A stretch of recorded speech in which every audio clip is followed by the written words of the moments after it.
Hello, I'm Congressman Dave Camp from Michigan, and I serve as the lead Republican on the House Ways and Means Committee.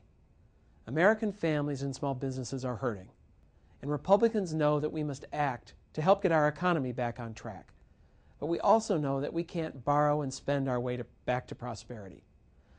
Last week, Democratic leaders in Congress railroaded through a $1.1 trillion spending bill. As soon as next week, they may bring up a bill that spends another $500 billion.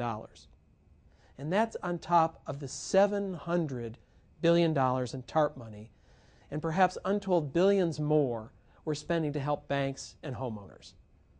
Congressional Democratic leaders' track record on spending taxpayers' money wisely this year is already lousy. House Republicans offered a plan to help our economy using fast-acting tax relief that would have created 6.2 million jobs, twice the jobs, at half the cost of the Democrats' trillion-dollar government spending bill.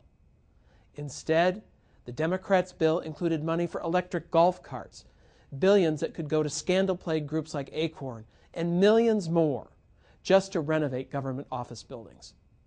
Despite promises of openness and transparency, it was written in a back room and rushed through Congress so quickly that few, if any, members of Congress read it. Next week, we have an opportunity to hit reset and try again to work in a transparent and bipartisan way to address our nation's problems.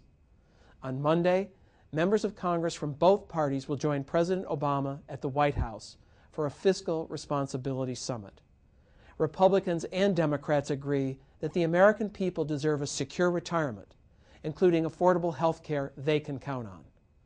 But we all know that vital programs like Medicare and Social Security face serious financial challenges as baby boomers get older, people live longer lives, and families have fewer children.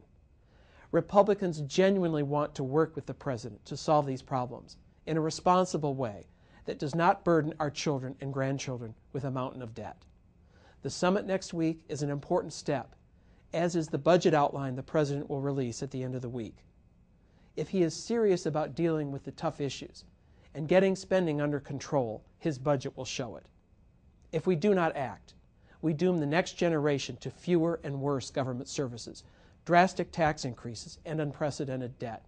We must not leave that legacy to our children and our grandchildren. Thank you for listening.